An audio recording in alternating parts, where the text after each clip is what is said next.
கடைசி 9 வருஷமாட்டு ஃபின்லாண்ட் உலகத்திலேயே சந்தோஷமான கண்ட்ரின்னு சொல்லி பட்டம் பெற்றிருது. அது எதுக்குன்னு இப்ப பார்க்கலாம்.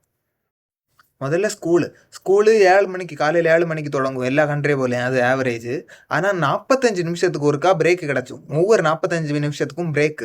அதுக்கப்புறம் 18 வயசு வரை நீங்க 18 வயசு வர வரைக்கும் எக்ஸாமே கிடையாது. மொத்தத்துல சும்மா போண்டு வரணும். அவ்வளவுதான் ஸ்கூல்.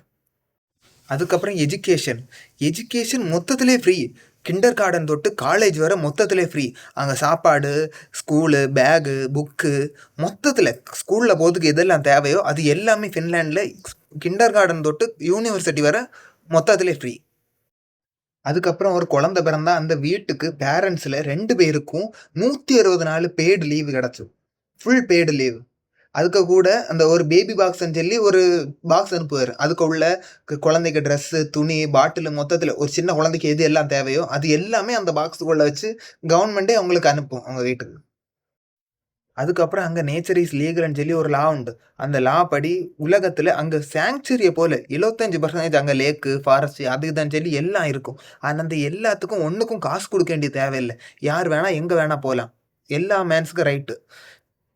எல்லாருக்கும் அந்த ரைட்ஸ் உண்டு. எங்கே வேணால் எப்போ வேணால் போகலாம். எதுக்கும் காசு கொடுக்க வேண்டிய தேவையில்லை. அதுக்கப்புறம் அவங்களுக்கு யூனிவர்சல் ஹெல்த் கேர் உண்டு.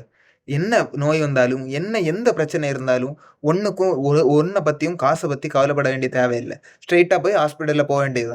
வேற ஒரு பிரச்சனையுமே இல்லை. எதுக்கு கால் ஒடிஞ்சு போச்சோ, கை ஒடிஞ்சு போச்சோ, ஏதாவது ஒரு நோய் வந்ததோ, எதுக்கும் மொத்தத்தில் எந்த பிரச்சனை வந்தாலும் நீங்கள் சும்மா போய் ஹாஸ்பிட்டலில் போகலாம். அவ்வளோதான். எதுக்கும் பணம் கொடுத்து கஷ்டப்பட வேண்டிய தேவையில்லை. அதனால தான் அது உலகத்திலே ஹாப்பியஸ்ட் கண்ட்ரி 9 வருஷமாட்டு ஸ்ட்ரெயிட் இருக்குது.